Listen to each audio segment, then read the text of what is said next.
Estamos de volta com o programa TV Câmara Entrevista e nesse terceiro e último bloco a gente separou algumas perguntas, alguns questionamentos. Vamos fazer um tira-dúvidas com o Dr. Mário Tanaka, que é gerente regional do Ministério do Trabalho aqui em São José dos Campos e também responde por Jacareí. Doutora, existem muitas dúvidas dos trabalhadores a respeito de alguns temas, por exemplo, férias, Adicional noturno. Adicional noturno e outras coisas. Por exemplo, o adicional noturno, como funciona? O adicional noturno é um adicional que o trabalhador recebe quando ele trabalha no horário noturno. E o horário noturno para a zona urbana é um horário compreendido das 10 horas da noite até as 5 horas da manhã do dia seguinte. Então, nesse período, que corresponde aí a 7 horas, 7 horas no relógio, corresponde a 8 horas de trabalho, porque a jornada noturna ele não corresponde a 60 minutos a hora. A hora é de 52 minutos e meio, 52 minutos e 30 segundos. E ele tem o adicional aí, para quem trabalha dentro desse horário, de um complemento no salário de 25%, no mínimo. Ah, entendi. Agora, outra questão é com relação ao contrato de experiência. Porque existem contratos de 45 dias, a pessoa, vamos prorrogar por mais 45 dias. Como é essa questão? O contrato de experiência, o próprio nome diz, é um contrato para ver se o trabalhador se adapta à empresa e a empresa tem interesse em manter aquele trabalhador com aquelas qualificações. Então, é isso que se chama de experiência. Ela pode ser no máximo de 90 dias. Ou seja, eu posso ter um contrato por 30 dias e depois prorrogar por mais 60. Eu posso ter de 45 e prorrogar por mais 45. Ou eu posso ter de 60 e prorrogar por mais 30, né, dependendo da conveniência, e cada empregador tem lá sua experiência da empresa e o período que ele necessita para estudar o funcionário, para ver se ele adapta no trabalho que ele está exercendo, né? E dentro desse contrato de experiência, o que acontece? Se a empresa interrompe o contrato antes do término, ela é necessário indenizar o empregado com metade dos dias que falta para o término do contrato. E quando o empregado sai, é recíproco também, ele precisa indenizar a empresa na metade do dia. Mas há uma corrente aí dizendo que quando o empregado sai, pede a demissão, quebra o contrato antes do seu término, não há necessidade de pagamento dessa indenização. Mas são coisas jurídicas ainda que não está aí sacramentado. E como é que funciona? Não está pré-julgado. E como é que funciona a justa causa e o aviso prévio? Quando é que o empregador precisa avisar o empregado e quando é que ele não necessariamente precisa avisar? Bom, o aviso prévio, ele é necessário em todos os casos. Quando o empregado pede a conta, também é necessário ele avisar com antecedência ao empregador que ele está saindo daqui a 30 dias. Para o empregado sair, é sempre o aviso prévio de 30 dias. Agora, quando o empregador manda o funcionário embora, o mínimo é 30 dias o aviso prévio, e que varia até 90 dias, dependendo do tempo de serviço que ele tiver na empresa. A cada ano, tem 3 dias de aviso prévio a mais acrescentado. Então, por exemplo, um funcionário que trabalha há 2 anos, ele tem os 30 dias de aviso prévio e mais 6 dias, ou seja, 2 anos, 3 dias por ano, vai dar 6 dias. Então, se a empresa fizer questão, ele é obrigado a ficar esses dias a mais? A mais. Trabalhando, né, porém, com uma jornada reduzida ou, dependendo do caso, pode ser negociado em convenção coletiva, 1 dia por semana, ou nos finais 7 dias, essas coisas assim, até completar o tempo. A justa causa, ela é determinada de que forma? Tem uma lista, assim, por exemplo, que a pessoa não pode fazer senão ela é demitida? A justa causa são as causas de infrações previstas na lei, né? Por isso que são justas. O caso que a gente mais nota é o mau comportamento do trabalhador em relação à empresa. É o caso, por exemplo, de um trabalhador que ele tem um vício de bebida, ele vem aí constantemente com sequelas da bebida na empresa, né? Ou seja, vem bêbado, comumente a gente fala.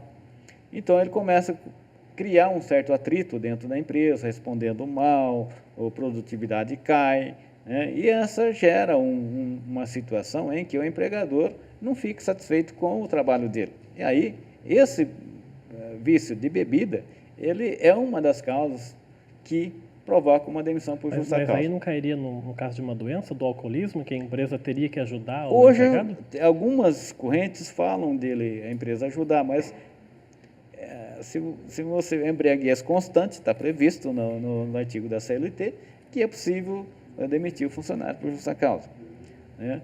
O outro que vê também é violação do segredo da empresa. Às vezes a empresa está desenvolvendo um projeto de um determinado máquina, uma determinado produto. O que acontece? O funcionário vai lá e entrega isso para o concorrente. É uma violação do segredo da empresa. É um motivo para justa causa também. E o que é mais comum no justa causa, o motivo que o Ministério do Trabalho tem acompanhado? Olha, a gente não tem tido muita justa causa, mas algumas vezes que aparecem são faltas constantes, né? Ou seja, falta de assiduidade do trabalhador e a embriaguez. E com relação ao atestado médico? Porque tem muito trabalhador começa a levar vários atestados médicos. Existe um número limite pela lei que pode se levar em consideração esses atestados?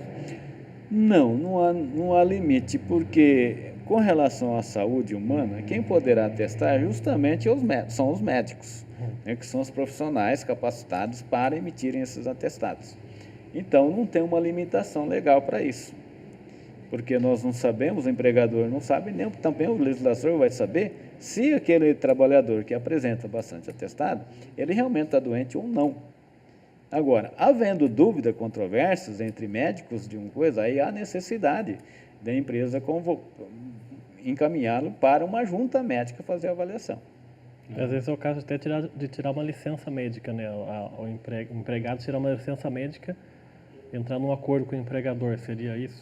Não, é isso que eu estou falando, né? Quando o empregado começa a trazer muitos atestados médicos com vários tipos de doença, que é conhecido como o número do CID, né? A empresa tem lá obrigatoriamente, ela precisa ter o programa de controle de saúde ocupacional. Ou seja, ela tem um programa chamado PCMSO, que é exigido na NR7, ou seja, norma regulamentadora número 7. Então, ela tem que ter um médico contratado que, em determinados casos desse tipo, poderá encaminhar para esse médico fazer uma avaliação. Aí o médico, não tendo condições de avaliá-lo ele sozinho, ele forma uma junta médica e avalia o trabalhador. A gente tem o exame admissional e tem o exame demissional. Sim. Acontece muito nesse exame demissional surgirem doenças que a pessoa não apresentou depois, isso é comum? Não é muito comum, mas às vezes aparece. Por exemplo, um trabalhador, ele entra com um atestado médico ocupacional admissional, que nada constata na admissão. Aí, na saída, ele está, digamos assim, com algum problema lombar, né, ou na coluna. Às vezes acontece de pessoas que trabalham carregando peso, né, uma postura, e aparecer esse tipo de coisa.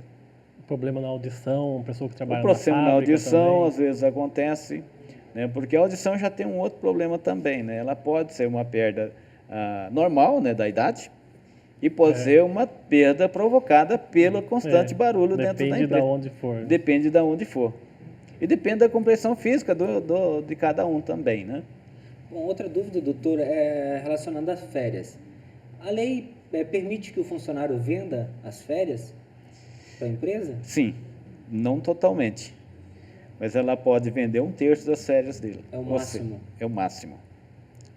Não é o máximo, ela é determinada 1/3. Nem menos nem mais? Nem menos nem mais, é 1/3. Posso vender 2 dias só? 2 dias só não posso, eu posso vender 1/3. E qual é Então, por exemplo, como as férias é 30 dias, eu posso vender 10 e gozar as 20. Não pode sair disso. Não pode sair disso. Se sair disso, a empresa pode ser penalizada, Pode. por exemplo? Agora, outra coisa, doutor, é, por exemplo, as gestantes. Elas não podem ser mandadas embora enquanto estão no período gestacional. Sim. Se a empresa manda,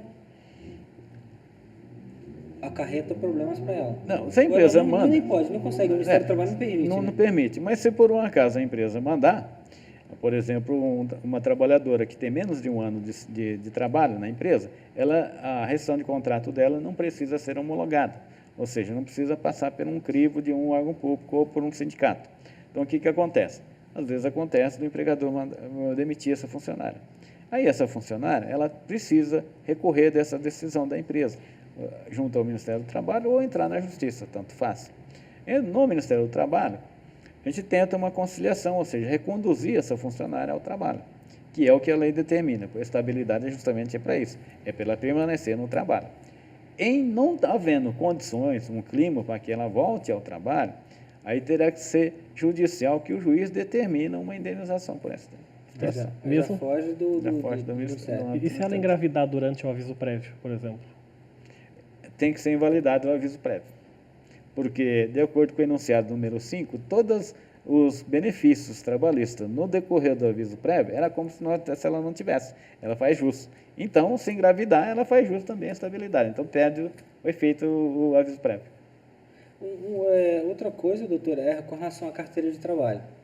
Existe uma nova carteira que está sendo elaborada e já está sendo distribuída em alguns pontos. Né? Eu Sim. queria que você explicasse para a gente como que é essa nova carteira de trabalho. Essa nova carteira de trabalho, a parte da identificação do trabalhador, ela é feita em papel moeda. Ou seja, aquele mesmo papel que a gente conhece de passaporte, ela é feita ali, colocada ali. E ela é digitalizada, ou seja, ela é feita através de uma forma de computador. Ela é impressa pelo computador, né? E a foto também não é uma foto colada, é uma foto que já vai direto no papel moeda. Então, como é que ela é distribuída para o trabalhador? Ela é emitida para o trabalhador. O trabalhador chega num posto do Ministério do Trabalho, onde já tem esse sistema, ele é feito todo ali e transmitido online para o local de impressão, que é uma oficina, né, que nós chamamos de fábrica de carteira, e lá ela é feita, encadernada, e periodicamente, com a data pré-determinada, é entregue ao trabalhador. E no momento que o trabalhador der entrada e transmitir online, ele recebe o protocolo, onde já vai o número da carteira dele. Aqui na região tem algum posto que faça isso? No momento, ainda nós não temos aqui na região de São José dos Campos, mas logo em breve nós teremos ela montada. Entendi. Agora, a gente está falando das pessoas que possuem carteira de trabalho e que têm o registro nela. Agora, e as outras pessoas que têm carteira, mas a empresa não quer colocar o registro lá porque vai pagar mais encargos, tributos? Bom, primeiro, a empresa que não registra o empregado, ou seja, não faz a anotação da carteira dele, não comunica os órgãos através do CAGED e tal, ele está cometendo um crime previsto no Código Penal. E vai de 3 meses a 6 meses de reclusão, até. Então, quando acontecem esses casos, é necessário o empregado denunciar a empresa ao Ministério do Trabalho, e o Ministério do Trabalho vai lá e faz com que a empresa registre esse trabalhador desde o início do contrato de trabalho dele. Entendi. E a empresa é penalizada com várias multas. E mudando um pouquinho de assunto, qual é a diferença entre o regime trabalhista e o regime estatutário? O regime trabalhista nós chamamos de regime CLT, que é sobre a égide da Consolidações da Lei do Trabalho. O regime estatutário é o regime próprio do trabalho da administração pública, tanto federal, estadual como municipal. É um regime próprio dos órgãos públicos. Tem os mesmos direitos? Nem sempre. Quais são?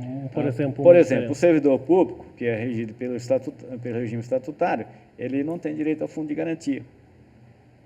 Certo. E em alguns casos ele tem direito à estabilidade, aquelas ações típicas do Estado, né, que são previstas, que tem poder de polícia, ela tem estabilidade no trabalho. Ou seja, para que seja rescindido o contrato de trabalho dele pelo órgão público, demanda um processo administrativo, depois transitado em julgado, tal, para depois ser demitido. Entendi. Nosso papo tá bom, Rodrigo, doutor, Mas o nosso tempo acabou hoje. Eu queria agradecer a presença do senhor, agradecer a presença do Rodrigo e deixar o espaço aberto para as considerações finais de cada um. Rodrigo, doutor. Bom, eu agradeço o espaço fornecido para o Ministério do Trabalho, onde ele possa expor alguns trabalhos que ele continua fazendo junto à população, porque muitas vezes ele faz o trabalho, mas ela não é divulgada. Então, esses espaços são muito importantes para o órgão. Certo. Eu queria parabenizar pelo programa, pela entrevista. Foi um programa muito bom para tirar as dúvidas dos trabalhadores e, convidando, eu venho sem pensar. E outra coisa, o Ministério do Trabalho está sempre de porta aberta para quem nos procura. Não tem problema nenhum, não tenha receio. É só vir até a Câmara, né? Oi? Só vir até a Câmara de No Jacareí. caso de Jacareí, está junto com a Câmara Municipal. Tá certo. O programa de hoje está terminando. Eu agradeço a participação dos dois. Até um próximo programa. Semana que vem a gente está de volta com mais TV Câmara Entrevista. Até logo. Tchau.